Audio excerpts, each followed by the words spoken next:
You're listening to the Emissary Authors Podcast, where we help faith-driven founders and entrepreneurs tell the stories that matter. This episode was made possible in part by the Emissary Author Workshops and our title of the week, The Hope of War, from Emissary author Larry Cripps. Go to publishwithemissary.com/workshops and thehopeofwar.com for more details.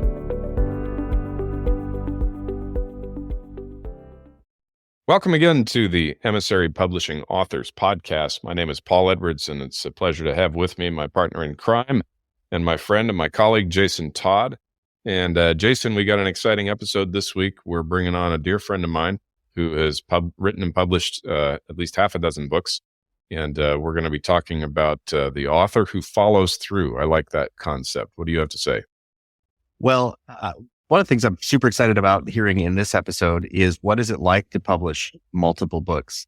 So many people have such a hard time getting to their first book, much less getting over that hump of their first book. And the topic of following through is certainly an important one if you're going to publish many books. But one of the things I'm keen on listening to is why?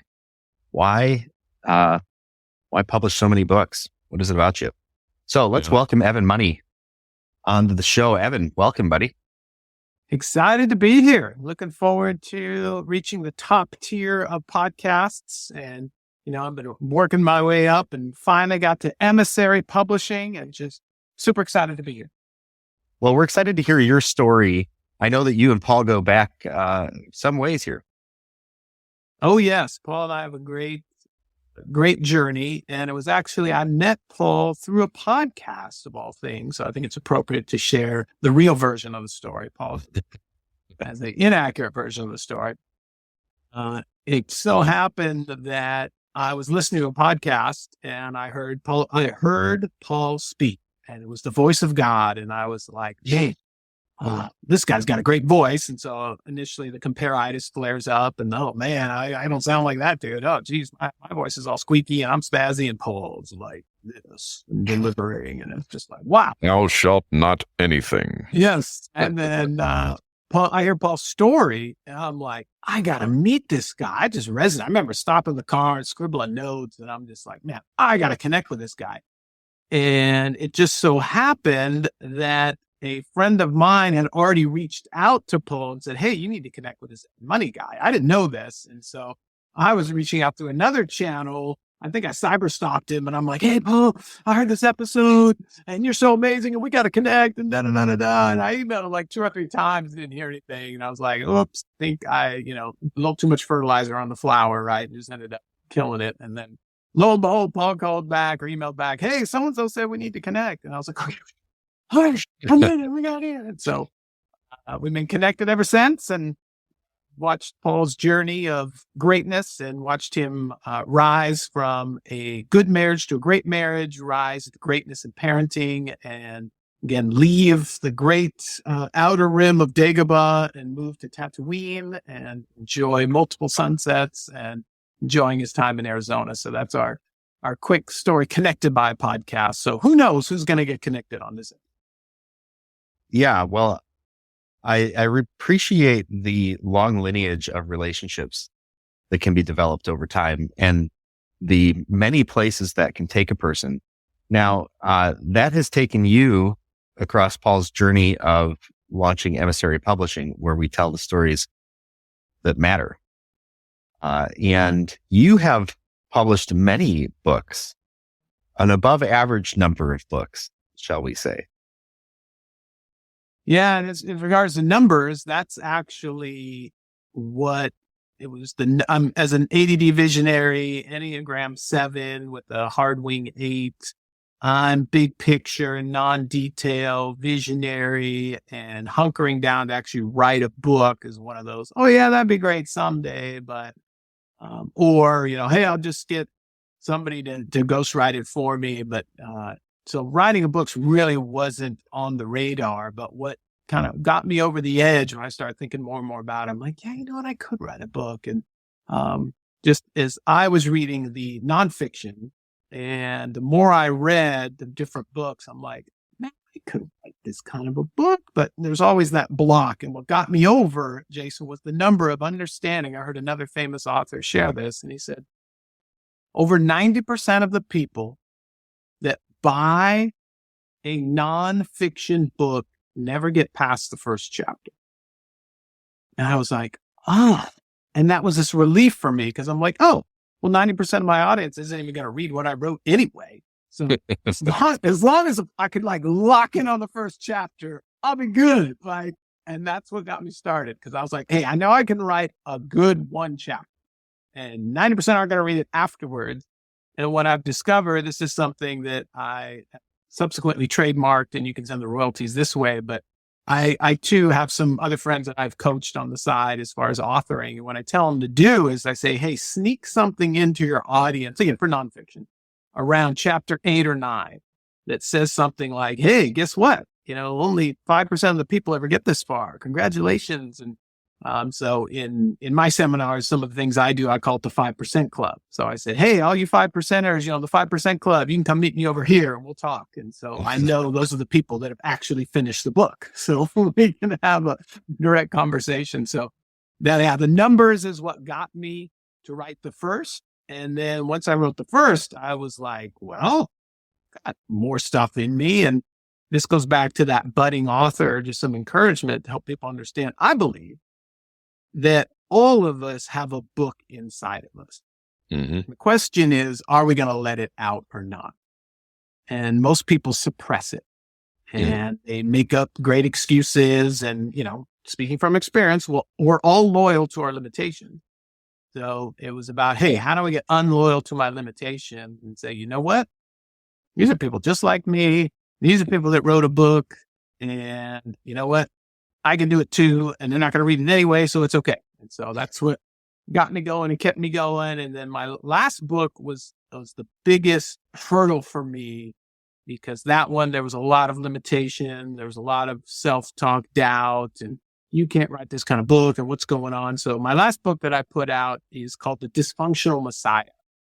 And it's an interesting journey about Jesus and all the dysfunction that surrounds him.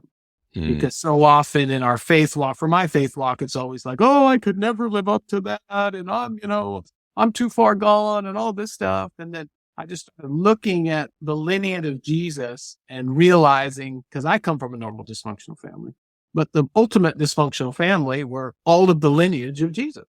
And so again, it took me a while to convince myself to put it out, but I was like, hey, you know what? There's enough scholars that put out dry, like scholarly type books. I'm like, you know what? We could use a conversational book about this topic. And so once I got unloyal to my limitations, that was the last one I put out, and was thankful that I did. What I hear in all of that is that even a person who writes many books still hears in their head all the ways they can't say this, they shouldn't say this, which I think that some people, when they embark on the writing journey and think, man, I'd like to write this book, they think they're the only ones who are struggling with this. And then somehow somebody who's produced a lot of work, they don't have that issue. You are not like me, Evan. You don't know the troubles I've seen. When in fact, you have just determined, I love what you talk about, you're going to be not less loyal or not loyal to your limitations.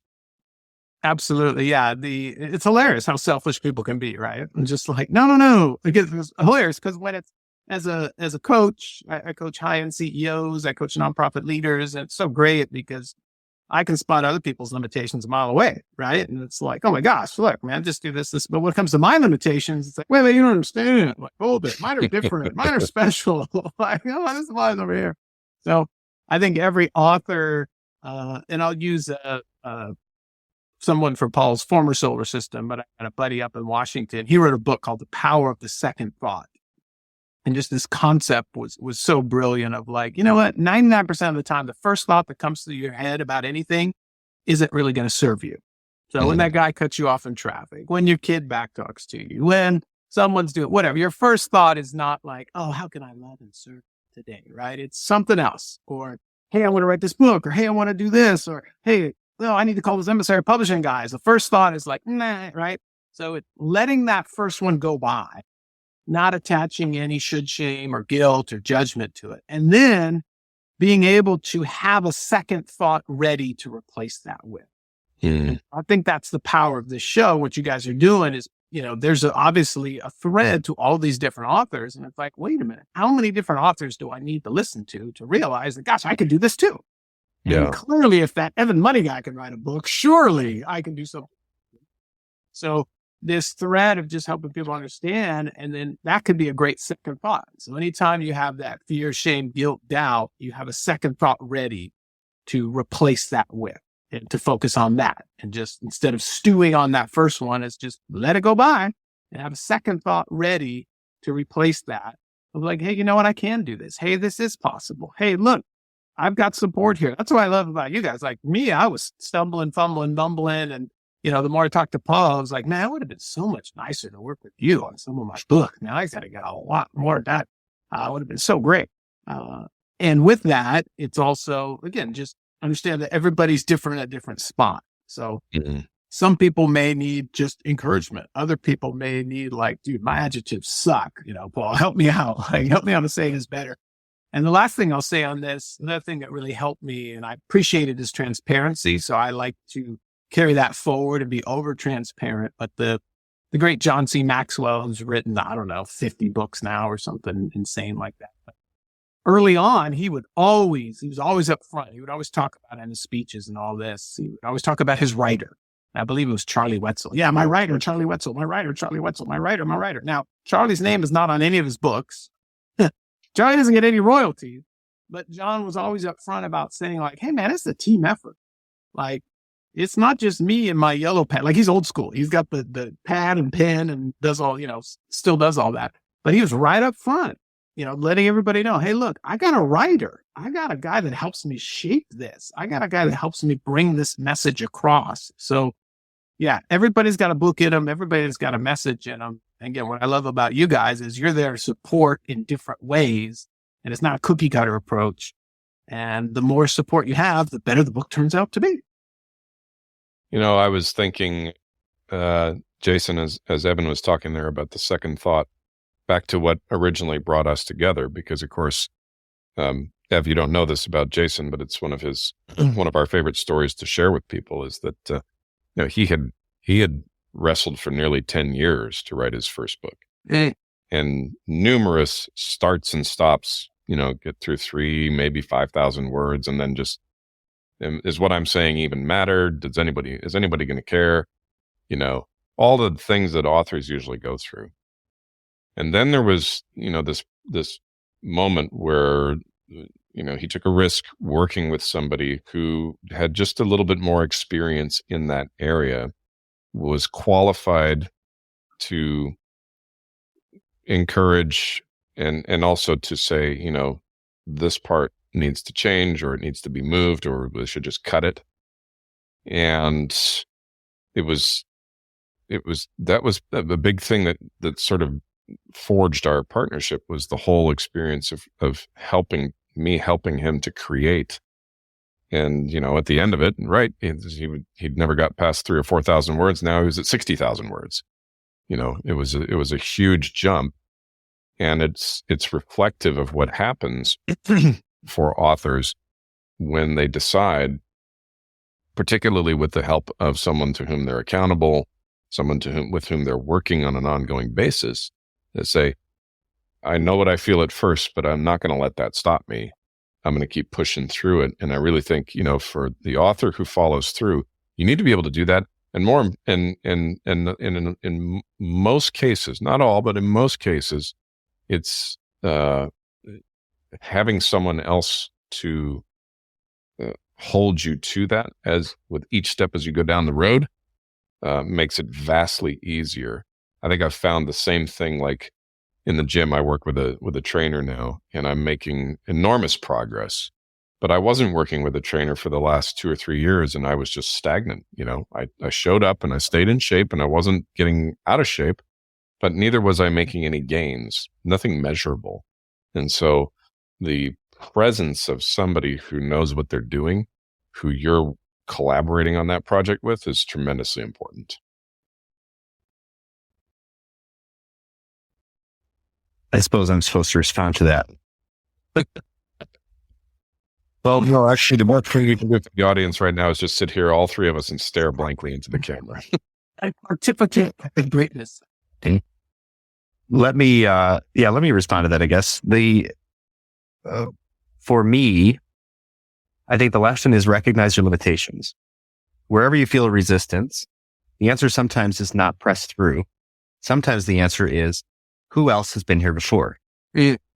And in my experience, the process of writing was hampered by my need to determine whether what I was saying was valuable.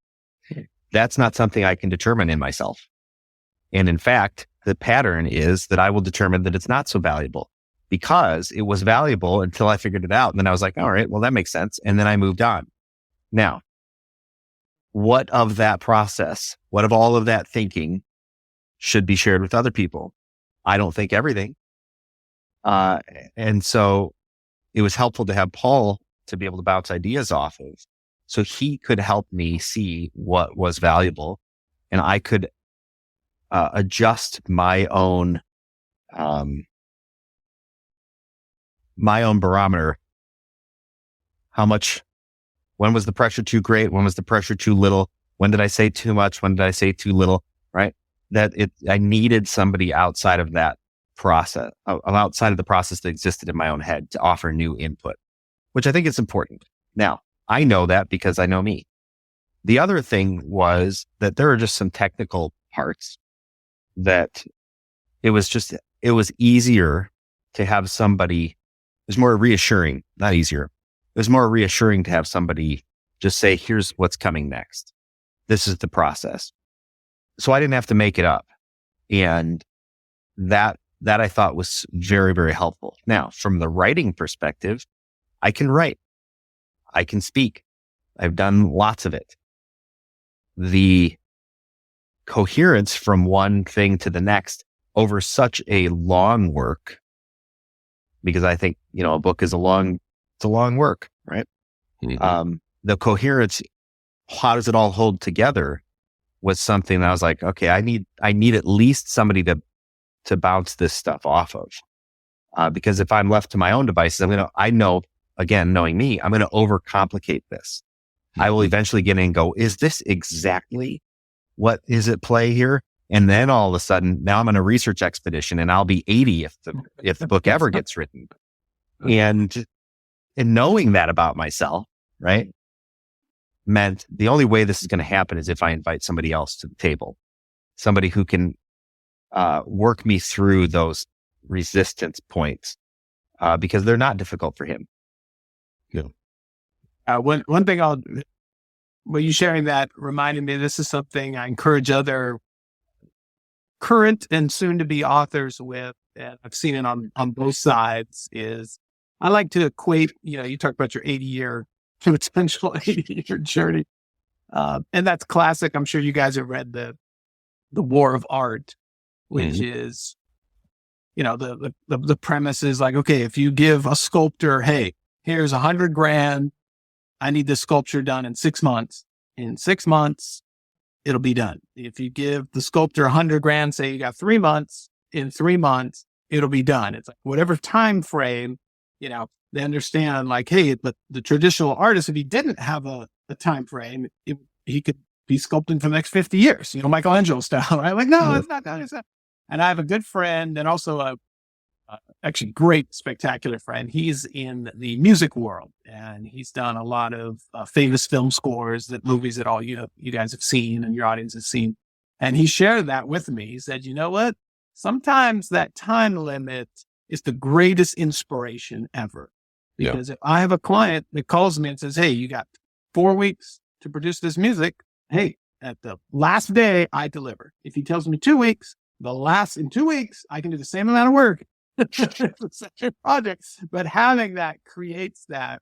And that was one tip of like, and so when I tell all authors, I'd love to get both of your guys' thoughts on this. And but it is proven true in my world, is that I tell every author, a book is like a baby. You got 9 months or less Yeah. And the baby doesn't come out, bad things happen. So I've got friends, mentees, colleagues, right? They're on their 4th, 5th year with this book.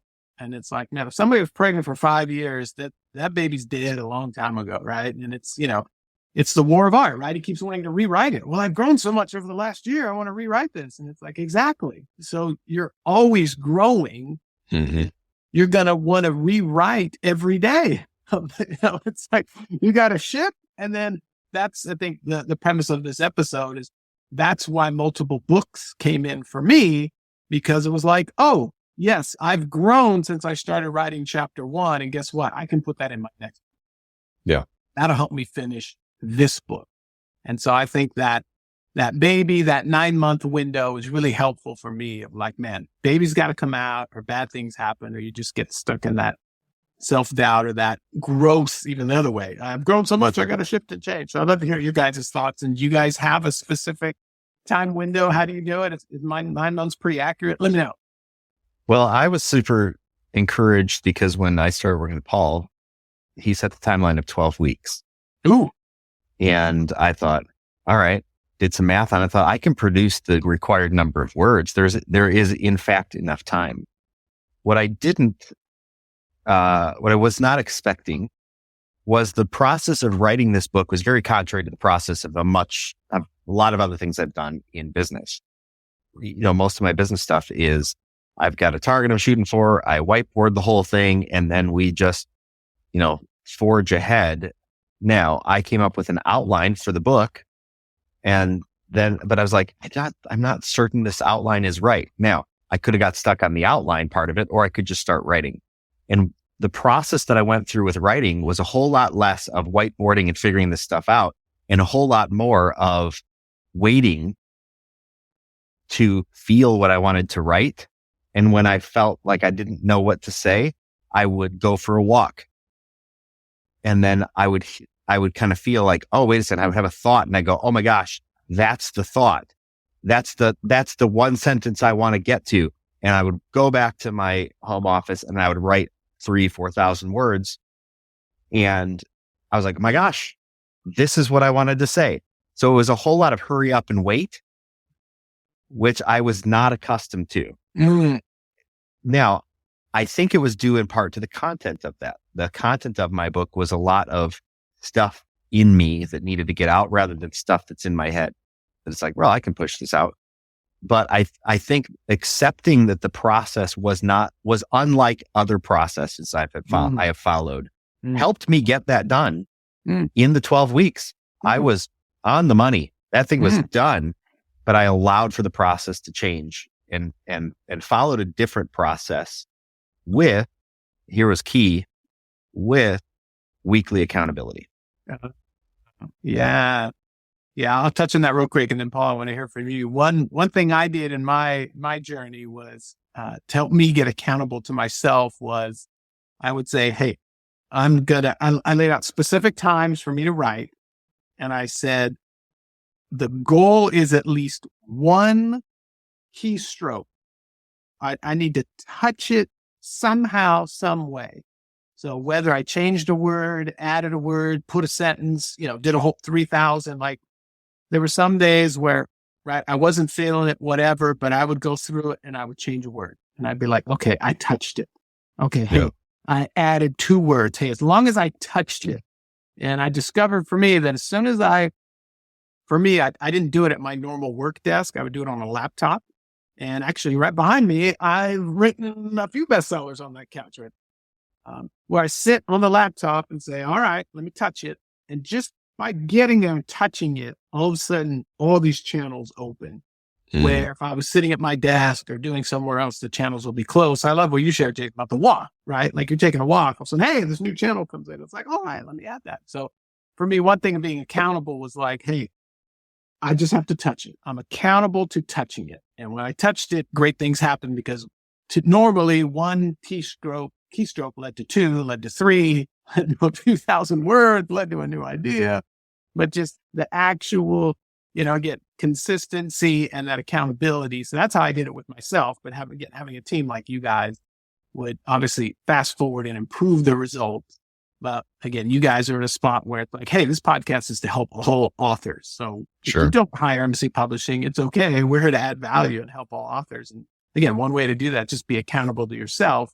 But you will discover that having someone else knowing that, oh, Paul and Jason are waiting for this. I can't weasel out of this. Like, I got to deliver. And then you start typing, the new ideas come, and voila. But Paul, what do you got? What's coming up for you? Yeah, I mean, one of the things I tell people is, I set the expectation for authors. There is going to be a point in our process where there's, like in Back to the Future Part 3, there's a point of no return past which the train has to just keep going, and we're going back to 1985, right? And up until then, what I tell people is, play with it. Mess it or move stuff around, have people read it, show it to people you trust, show it to people who are willing to, especially show it to people who appear to be within the target reader demographic, but they don't know who you are, or they know very little about you, right? The more unadulterated feedback you can get from people that tells you that you're on the right track, the more encouragement you're going to feel from that. But at the end of the day, right, there's a point of no return. And what you have to be willing to do is to say, okay, if I've reached that point and I've agreed now we're going into editing and publishing, then I can always release a second version of it. I can always release a new version of it. I can always release a sequel. I can always write another book where I tangentially refer back to what I wrote in this one and say, this is how my thinking is now. It's not it's permanent in the sense that once you print it, that's the version you've got, but it's not restricted there, right? It's not like, well, now we can never change it. Now we can never add to it or take away, there are documents like that, which, all three of us read, but that's a unique one. And even he took over 1,500 years to write it. So,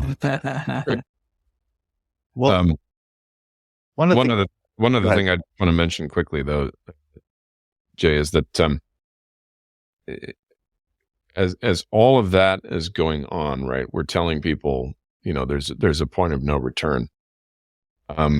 There's a process to doing this that is also laid down in the same all-time bestseller that I just mentioned. It's the creative process that the creator himself used.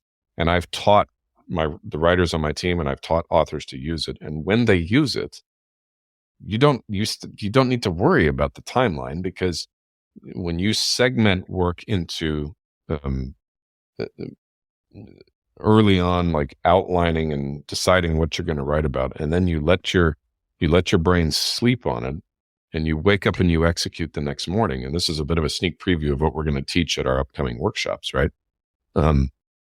There's this process that the subconscious mind kicks in. And if you do that and you wake up the next morning, you'll be amazed. And I've seen it happen with myself and with too many other people for it to be a coincidence. It actually is much simpler to do, but we have to follow the process that the creator gave us. And if we don't do it, we shouldn't be surprised that deadlines and, just continuing to move the goalposts out happens to a lot of authors. So that's what I wanted to say. One of the things I'd like to get to with you, Evan, is to hear your perspective on writing, editing, and what process like term releasing. So I've used this to pretty good effect in interpersonal relationships. When somebody has something to say and they're like, I don't know how to say this. The answer is say something and start anywhere. Because many times the thing that we want to say is bound up in our delivery, and usually our criticism of our own delivery. I have to figure out the start of this, and then I have to figure out what's next. No, you have to start someplace, and you can say anything. After which, when you've said things, you can figure out, oh, this is what I want to say sometimes, and then reformat everything. Talk to me after having written so many books. What is your process like when you begin to write towards an end goal? Well, it's the classic Zig Ziglar adage, and I'll probably Evanize this a little bit. You don't have to be great to start, but in order to be great, eventually you have to start, right? It's, but John Maxwell said it the best. Again, that was my go-to guy, right? So John was like, he put it to me this way. And I was like, man, it stuck. And it's like, well, how do you write books? How do you start writing? How do you do it? He said, I started writing. And to your point, Jason, that was it. You just start writing. But as far as me writing to a deadline, my format, all of this stuff, and it's really about, again, we talk about it. My thing is like, hey, the baby's got to come out in 9 months. And I'm talking about from conception to birth, like in the marketplace, like on Amazon, in these places, right? Boom, that's 9 months. But I go back to, okay, that's the worst case scenario. And I find that if I touch it every day, it usually gets done way faster. So that was my formula of just touching it every day and knowing that, hey, baby's coming, and you know what, it usually happens a lot faster.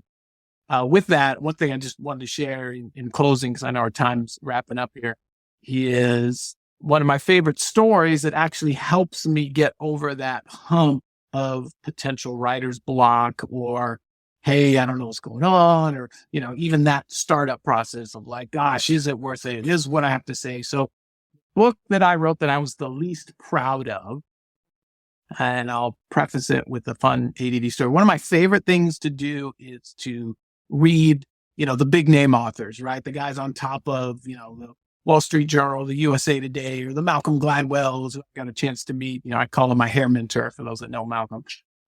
But some of these big authors, and I love reading their books and finding typos in their books. And I'm like, okay, even the big guys don't get it all right. Like, it's okay. But I had a book that I was the least proud of because it was the most simple. It was the shortest. It was the least well crafted in my mind. And actually, it was one of my most popular books. My son told me the story. And again, that's something that I always go back to when I start the self-doubt journey of, I sent a bunch of books with my son. He was living in Florida at the time, and he was coaching at a parkour gym. So it's a bunch of 20-something guys that are, kind of, living that single guy life, right? And they all kind of shared a one room roommate kind of thing, and everybody sleep on sleeping bags and this. And so, my son told me the story I didn't prod him or anything. He just told me the story one day. He said, yeah, I finished reading your book. It's called Money Talks, Negativity Walks. And it was on the table, and one of the other coaches was reading it, and he's reading it. And then my son's sitting there, and he's talking to my son. He goes, hey man, this book is really good. And my son said, well, you know who wrote that, right? And he looked on the front of the book and saw, my name. And, obviously Money is the last name. It's pretty catchy. And then he looked down, looked at my son, looked down. He's like, your dad wrote this? He was like, yeah. He's like, dude, this is awesome. But what's funny is my target market was not the 20-something parkour coach, but to know that, hey, it changed this kid's life. And that was the book I was least proud of and least everything about of. And it was like, okay, you know what? Worst case, I got a niche in the early 20s parkour crowd. But that I think that to me is really too often we don't get to, when we throw the pebble in the water and the rings go out, the rings don't report back, right? So knowing that, hey, just getting this out there, starting the process, just begin writing, and knowing that if I touch it all the time, the baby's going to come out. I will give birth to something, and who knows where God's going to take it, right? Of like, hey, you don't know. And so that one is whenever I'm in those self-doubt moments. And last fun author story. So oldie but a goodie, but he was the founder of one of the most famous churches here in Southern California. And he's written a bazillion books, one of my go-to old school authors. And he said his book the best. He's like, you can tell when I'm at my lowest point when you catch me reading my own book. inspiration. Like, oh, something's wrong. He's reading his own book. I just thought I'd share that. Hopefully that adds value to your guys' audience. Well, I think it underscores the fact that sometimes we write for ourselves and there are so many people just like us. So if we wrote to encourage ourselves, imagine how many other people need that same encouragement. Yes. Don't discount it and don't critique it so much that you decide never to say what you need to say. Yeah. Yeah. And never forget, right? Like Jason, you and I have said this many times, and you and I have been through it many times, right? What is obvious and simple and automatic for you isn't like that for the next person who's coming along. I'm always surprised when I get people who discovered my book or who heard about it from me or from someone else and bought it, and they're raving to me about, something that I share, a tactic or a strategy or something like. And I'm like, I thought everybody did that. I still, even though I wrote the book, and even though I know intellectually that that's not true, I forget. I'm always surprised by the fact that there are people out there who don't understand what I have come to understand. And of course, I somehow I forget that there was a time that I didn't understand it either. I wrote the book because I learned it, not because it was innate. Yeah. So yeah, it's so easy to lose sight of that. It's harder to lose sight of it when you produce messages in community with people who, go the distance and are as committed to it as you are, and that kind of thing. And that's what we're always trying to be for our authors. So yeah, I love it. Well, this has been really good, Ev. I actually didn't know that about you until today. I knew you had written, I knew of 2 of your books. I didn't know you had that many. And this has been a wonderful perspective, I think, for people just to understand that the author who follows through is not usually following through on sheer willpower and pushing their way through. No, in fact, very often they're kind of in a sling, almost helpless, but they're being pulled through by the right people, and they're also working hard ahead of time to create circumstances that make it very easy to make small but gradual gains, so that this period of time that feels quite small actually turns out to be quite large, and usually you get done way ahead of schedule. I think that's very valuable for authors to remember along the journey. And in that spirit, Ev, if people want to learn more about you and find copies of your books, what would be the best place for us to tell them to go to?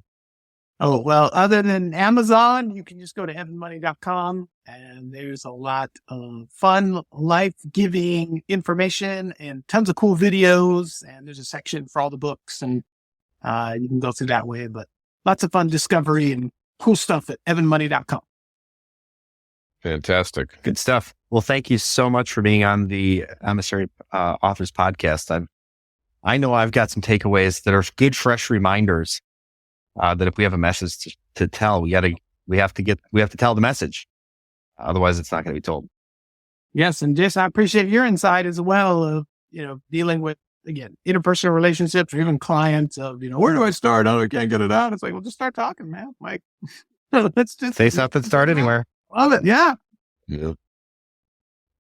Well, that's the time we've got for this new episode of the Emissary Authors Podcast. Grateful as always for your friendship and taking the time to be with us, Evan. My name is Paul Edwards, and my co-host is Jason Todd. You're listening to the Emissary Authors Podcast, where we help faith-driven founders, CEOs, and entrepreneurs tell the stories that matter. And we're going to see you on the next episode.